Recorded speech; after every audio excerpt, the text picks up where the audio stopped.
I have a few things I would like to talk about today. I have some stuff that I wrote down during one of my study sessions. Basically, here's what I wrote down. Give me a second. This is a Bible verse. This is Romans 7. I think it's verse 24. It says, "Wretched man that I am, who will rescue me from this body of death? Wretched man that I am, who will rescue me from this body of death?" Now, beforehand, in the verses prior to this, it was talking about how you do what you don't want to do. Like, you do what you don't want to do in life. Like, what is this force where you do what you don't want to do, right? And then it says, wretched man that I am, who will rescue me from this body of death? So take that to note. Next is Sutra, Book 2, 46 Sutras. Asana is a steady, comfortable posture. Asana is a steady, comfortable posture. Being able to sit or be in a certain asana comfortably and steady, unbreakingly, where no inflammation or stiffness gets generated. That if you can perform that, you have mastered your asana and you're closer to the divine. Next thing. This is power of awareness. As previously explained, there is only one substance. This substance is consciousness. So these are my insights on those three and how I'm gonna tie them all together. God is the only one who can save you from sin. Translation would be, in terms of a practical explanation to somebody who isn't religious.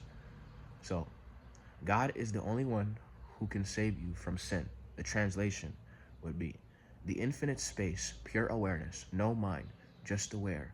It will set you free. It is heaven, and everything else be added onto it. So,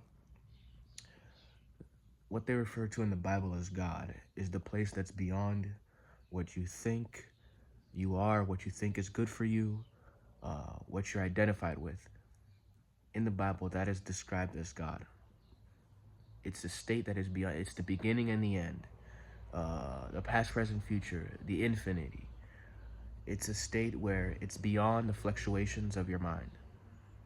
Ever stillness, ever silence, heaven. And what I said here is, it will set you free. It is heaven and everything else be added onto it. So if you enter into the state, it's not something that you can grab. It's something that you just bathe in. If you enter into that pure silence, that pure stillness, then you are free. That is the freedom. So, wretched man that I am, who will rescue me from this body of death? Well, in a verse after this one, it says, God will rescue you from this body of death. So, in order to be free, you have to be in the stillness, in the pure awareness, in the place that's beyond what you think and the fluctuations of the mind. If you are in that stillness, in that silence, then you are free. And everything else be added onto that state. So if you wanted to ask for something while being in that stillness, you would get your prayer. But when you ask for something in life, you make up a million reasons why it isn't possible. So it's never possible. You have to have absolute realization in the state, and it will happen for you. Next is my interpretation of the sutra. If you allow your body to be strong and fluid, you can sit still and connect with God or the infinite. You do this by practicing hatha yoga and yogic diet. Progress is greatly enhanced. So this means that if you master sitting still without needing to go get up and check Twitter, check Instagram, scratch your face, use the bathroom, all these different things of the world, if you master the ability to sit completely still, then you would be able to connect with God, the stillness, the pure blissness, the everything that every answer that you ever needed, you can get if you are able to be still. And you do this by sitting still or being in a specific posture that you can be completely still. right? Where your mind isn't activated.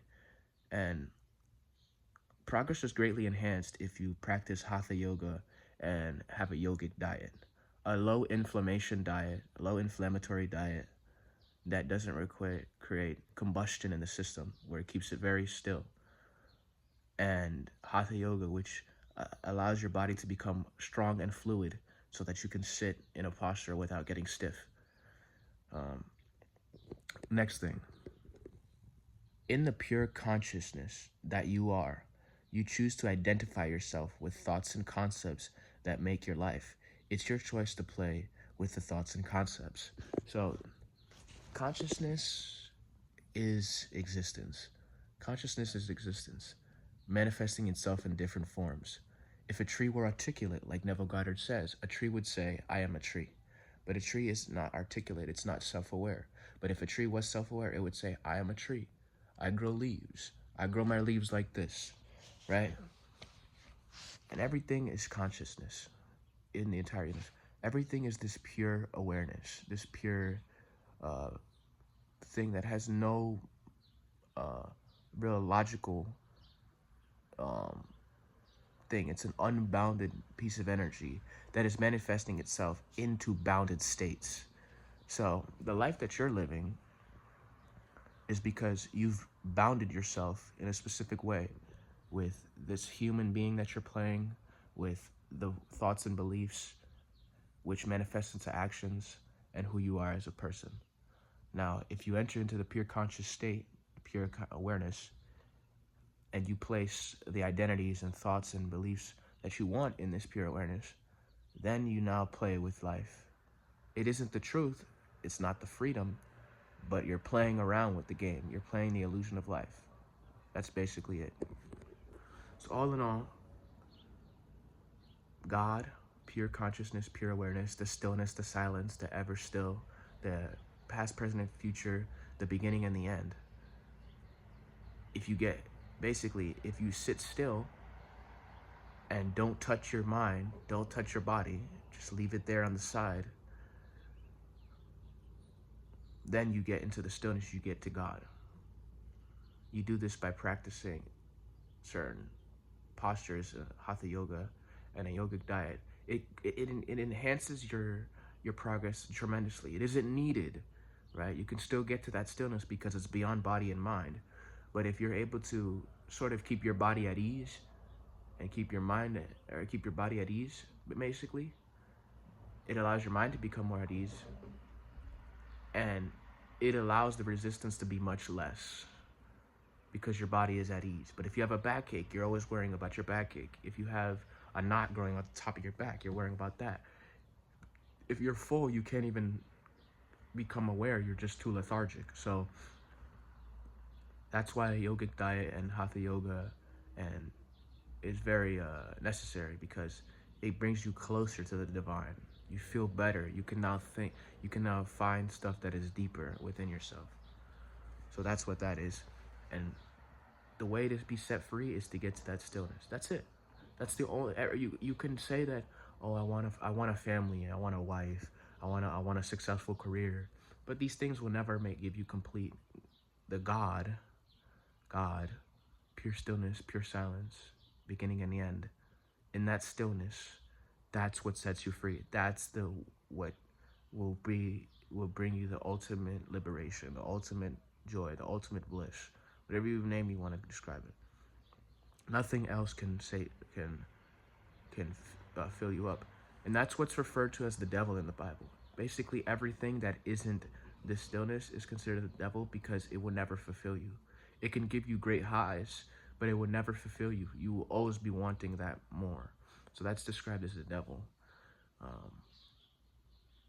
And it's all God at the end of the day. That's why they say it's all God, because it is all God at the end of the day. But God manifesting itself in different forms. So play with this life as much as you want. Know the truth of life. And if you know the truth, then play with it. You see, I can talk about this stuff all day long. But it's one thing to talk about it, and it's one thing to put it into application. You know the tools, you just have to apply it. Anyways, that's what I want to say.